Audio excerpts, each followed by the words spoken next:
अऊज़ु बिल्लाहि मिनश्शैतानिर्रजीम बिस्मिल्लाहिर्रहमानिर्रहीम अल्हम्दुलिल्लाहि रब्बिल आलमीन अस्सलातु वस्सलामु अला अशरफिल अंबिया'i वल मुरसलीन व अला अहले बैतिहिल अत्यबीनल अत्हरीन अम्मा बाद अस्सलामु अलैका या साहिबल अस्र वज़्ज़मान।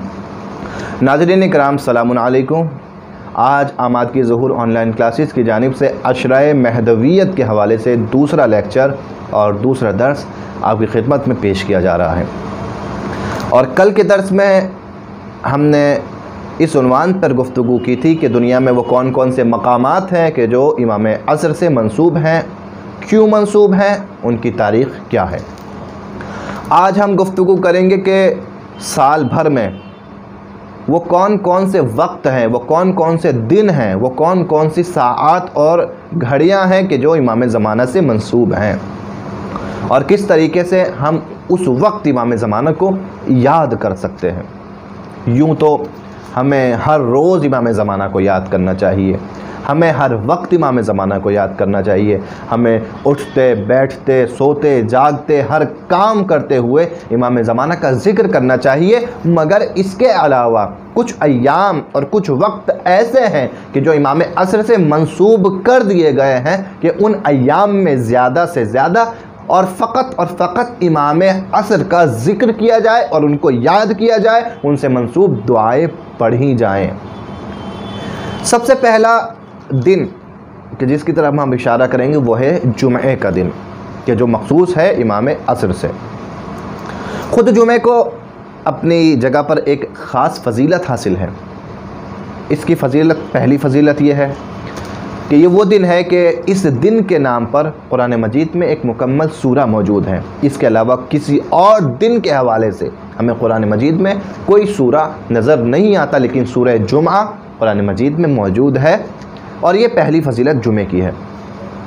और इसके अलावा दूसरी फ़जीलत जुमे की है कि इसको साल की 4 बड़ी ईदों में से एक ईद कहा गया है। रिवायात में कहा गया कि मोमिन के लिए साल में 4 ईदें हैं। एक ईद ईद उल फित्र, दूसरी ईद ईद कुर्बान, तीसरी ईद ईद गदीर और चौथी ईद ईद जुमा। 3 ईदें ऐसी हैं कि जो साल में एक बार आती हैं, लेकिन ये चौथी ईद ऐसी है कि जो हर हफ्ते आती है। हर हफ्ते हम इस ईद को मना सकते हैं। और जैसा कि हमें मालूम है कि ईद को मनाने का मतलब ये नहीं है कि इंसान ईद के दिन इंसान मासियत परवरदिगार करे, बल्कि ईद का मतलब यह है कि इंसान खुदा की बारगाह में पलट कर आए, खुदा का जिक्र करे और खुशी मनाए इस बात पर कि आज वो बख्श दिया गया है, आज उसकी मग़फ़िरत कर दी गई है, आज उसकी तौबा कबूल कर ली गई है। इसका मतलब ईद है। और आज जुमे का दिन जो है ईद का दिन इसीलिए मंसूब किया गया है। लिहाजा ये जुमे का दिन है कि जिसको ख़ास फजीलत हासिल है। शब जुमा से इसकी फ़जीलत शुरू हो जाती है और शब जुमा को भी जो फजीलत अता की गई है वो रोज़े जुमा के एतबार और हवाले से अता की गई है। शब जुमा के आमाल, रोज़े जुमा के आमाल बेइंतहा फ़जीलतें, और इन अय्याम में यानी शब जुमा और रोज़े जुमा पढ़ी जाने वाली दुआएँ जो वारिद हुई हैं उन्हें हमें पढ़ना चाहिए। रोज़े जुमा ज़्यादा से ज़्यादा सलावात पढ़ने की ताकीद है, सलावात पढ़नी चाहिए। दुआएँ नुदबा पढ़ने की ताकीद है, दुआएँ नुदबा पढ़नी चाहिए। इसी के साथ रोज़े जुमा गुस्ल की बेहद ताकीद है। इतनी ताकीद है कि इंसान के पास अगर पानी ना हो और कर्ज़ लेके पानी ख़रीदना पड़े और गुस्ल करना पड़े तब भी इंसान जुमे का गुस्ल करे, क्योंकि जुमे का गुस्ल गुज़िश्ता हफ्ते के तमाम गुनाहों को बख्श देता है, पाक कर देता है। जुमे के गुस्ल को यह फ़जीलत हासिल है कि इंसान के गुनाह धुल जाते हैं उस गुस्ल से। और इसके अलावा जुमे के दिन सदका देने का सवाब आम दिनों में सदका देने के सवाब के मुकाबले में डबल है। 2 गुना सवाब परवरदिगार जुमे के दिन सदका देने का अता करता है। जुमे के दिन ज़ाहिरन इंसान को ज़्यादा से ज़्यादा सदका निकालना चाहिए।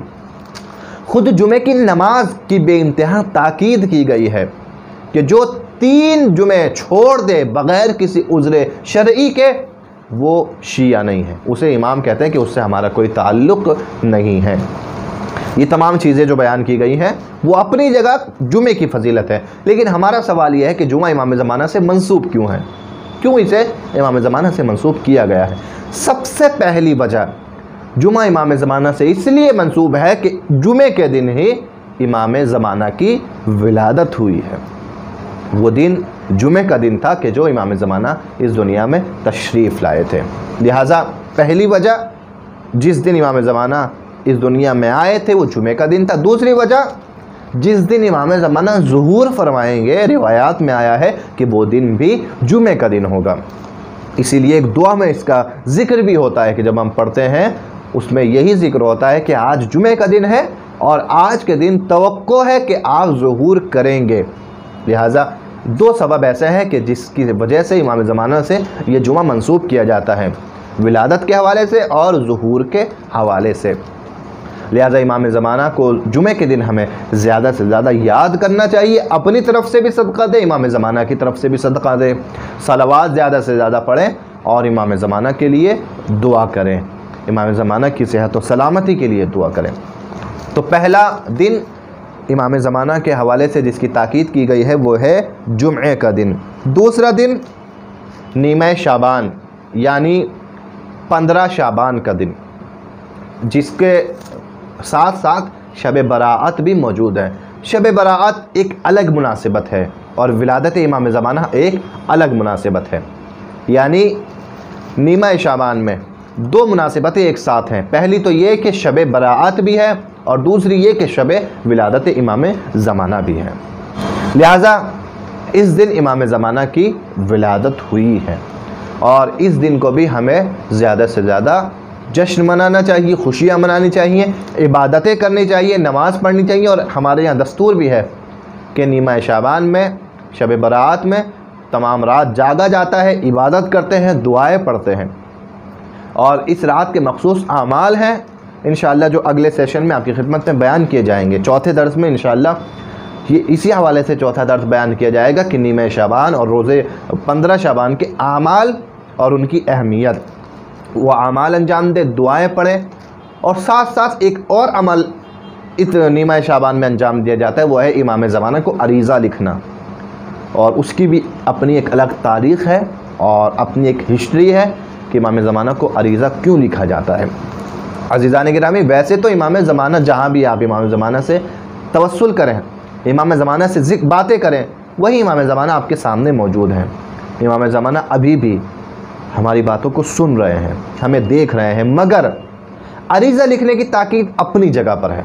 फिर भी अरीज़ा लिखने का हुक्म जो है वो अपनी जगह पर है कि अरीज़ा भी लिखना चाहिए, मगर अरीज़ा ये सोच कर लिखना नहीं चाहिए कि हमें इमाम ज़माना ये एक यही रास्ता दिया है कि हम अरीज़ा लिख सकें। नहीं, इसके अलावा भी बहुत से रास्ते हैं इमाम ज़माना से राबता करने के, मगर एक रास्ता उनमें से अरीज़े का रास्ता है।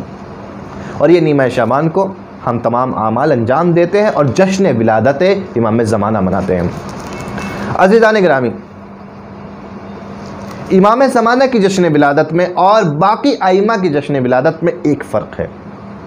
बाकी आइम्मा की जश्न विलादत के साथ साथ में शहादत का भी एक तसव्वुर पाया जाता है, लेकिन इमाम ज़माना की विलादत तो मनाई जाती है, लेकिन इस खुशी के साथ में कि ये ऐसे इमाम की विलादत है कि जो आज भी ज़िंदा है, जिनकी शहादत का गम हम शियों को अभी नहीं मिला है। इस बात से हमारी खुशी जो है और ज़्यादा बढ़ जाती है। मगर एक और गम का पहलू इस तारीख़ में है, वो क्या है कि वो इमाम है कि जो ज़िंदा होते हुए भी हमारी नज़रों से ओझल है, हमारी नज़रों से दूर है और हम इतनी ताकत और क़ुव्वत नहीं रखते, हम इतना शऊर नहीं रखते कि अपने ज़िंदा इमाम को अपनी आँखों से देख सकें। ये हमारी कमी है, हमारे आमाल की कमी है। लिहाजा ये दूसरी तारीख़ जो हमने बताई वो है 15 शाबान। और ये क्यों मंसूब है? क्योंकि ये विलादत की तारीख़ है इमाम ज़माना की। इस दिन इमाम ज़माना मुतवल्लिद हुए, इस दुनिया में आए। तीसरी तारीख़ जो इमाम ज़माना से मंसूब है साल में, वो है 9 रबीउल अव्वल। 9 रबीउल अव्वल यानी शहादत इमाम हसन अस्करी के बाद अगला दिन 9 रबीउल अव्वल। और ये दिन मनाते हैं लोग ताजपोशी इमाम ज़माना के हवाले से, यानी इससे पहले दिन इमाम हसन अस्करी की शहादत है और अगले दिन इमाम ज़माना मनसब इमामत पर फाइज होते हैं। और ये दिन तजदीद बेअत का दिन है कि हम इमाम ज़माना से बेअत करें दोबारा और इमाम ज़माना से अहद करें, वादा करें कि जब तक भी ज़िंदा हैं आपकी बेअत में और आपकी इताअत में ज़िंदगी हम अपनी बसर करेंगे। ये 9 रबीउल अव्वल का दिन भी इसी वजह से इमाम ज़माना से मंसूब है, क्योंकि इमाम ज़माना मनसब इमामत पर इस दिन फाइज हुए हैं। चौथा दिन जो मंसूब है इमाम ज़माना से वो है शब क़द्र। शब क़द्र इमाम ज़माना से मंसूब है। शब क़द्र चाहे 19वीं शब हो, चाहे 21वीं शब हो और चाहे 23वीं शब हो, ये इमाम ज़माना से मंसूब है। क्यों इमाम ज़माना से मंसूब है? जब हम सूरह क़द्र पढ़ते हैं, बिस्मिल्लाहिर्रहमानिर्रहीम, इस सूरह क़द्र में आयत है तनज़्ज़लुल मलाइकतु वर्रूहु फ़ीहा। शब क़द्र में मलाइका नाजिल होते हैं और रूहुल अमीन भी ज़मीन पर आते हैं। मलाइका भी आते हैं, रूहुल अमीन भी आते हैं। कब आते हैं? शब क़द्र में आते हैं। बेइज़्न रब्बिहिम मिन कुल्लि अम्र, अल्लाह की जानिब से आते हैं और तमाम अम्र लेकर आते हैं, दुनिया के तमाम अम्र लेकर आते हैं। तो अज़ीज़ान गिरामी, कुरान मजीद ये कह रहा है कि मलाइका ज़मीन पर आते हैं, शब क़द्र में आते हैं, लेकिन कहाँ आते हैं, किस जगह पर आते हैं, किसके पास आते हैं? रिवायात बताती है कि ज़मीन पर उसके पास आते हैं ये मलाइका कि जो हुज्जत खुदा होता है उस वक्त। यानी जब रसूल खुदा मौजूद थे तो ये मलाइका रसूल खुदा की खिदमत में आया करते थे। जब रसूल खुदा चले गए तो रसूल के बाद जो हुज्जत खुदा थी उसकी खिदमत में आया करते थे। और आज हुज्जत खुदा हमारे और आपके इमाम ज़माना है, लिहाजा आज भी ये मलाइका शब क़द्र में नाजिल होते हैं, इमाम ज़माना की खिदमत में जाते हैं। बिइज़्न रब्बिहिम मिन कुल्लि अम्र सलामुन हिय हत्ता मतलइल फ़ज्र, और तुलूए फ़ज्र तक सलामती की दुआ मांगते रहते हैं।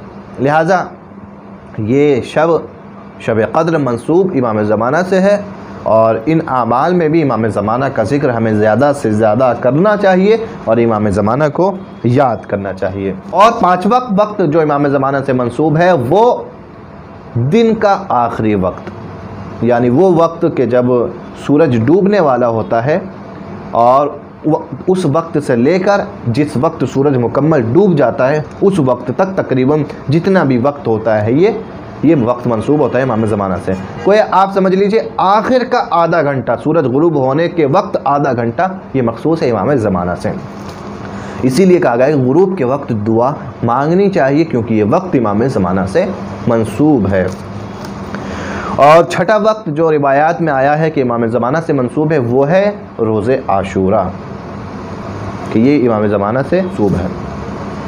जब इसके बारे में हम देखते हैं कि रोज़े आशूरा क्यों इमाम ज़माना से मंसूब है, तो हमें रिवायात बताती हैं कि इस वक्त रोज़े आशूरा ही के दिन इमाम ज़माना को परवरदिगार आलम ने क़ायम के लक़ब से मुशर्रफ़ किया और परवरदिगार ने इमाम ज़माना को क़ायम का लक़ब अता किया। और ये क्यों अता किया?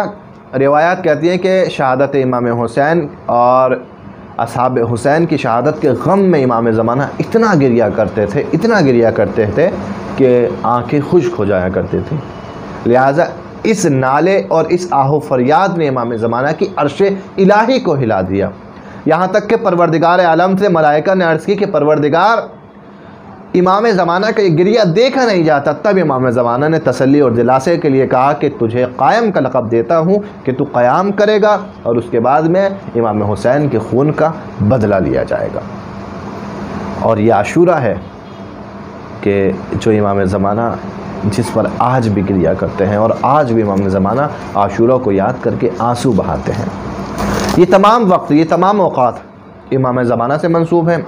जुमे का दिन इमाम ज़माना से मंसूब है। हमें ज़्यादा से ज़्यादा इस दिन को दुआओं में गुजारना चाहिए, इस दिन को मुनाजात में गुजारना चाहिए। और इसके अलावा 9 रबीउल अव्वल का दिन मंसूब है इमाम ज़माना से, नीमा शाबान का दिन इमाम ज़माना से मंसूब है। इसके अलावा वो वक्त के जो बताया गया है कि दिन का आखिरी हिस्सा इमाम ज़माना से मंसूब है, रोज़े आशूरा इमाम ज़माना से मंसूब है और शब क़द्र इमाम ज़माना से मंसूब है। इन तमाम अय्याम की हमें कदर करनी चाहिए। इन तमाम अय्याम में हमें इमाम ज़माना को याद करना चाहिए, इमाम ज़माना से नज़दीक होना चाहिए। जितना हम इन अय्याम में इमाम ज़माना से नज़दीक हो सकते हैं उतना और दूसरे अय्याम में इमाम ज़माना से नज़दीक नहीं हो सकते। इंशाअल्लाह कल के दर्स में हम आपकी खिदमत में बयान करेंगे कि वो दुआएं और वो ज़ियारतें कि जो इमाम ज़माना से मंसूब है। इंशाअल्लाह वस्सलामु अलैकुम व रहमतुल्लाहि व बरकातुहू।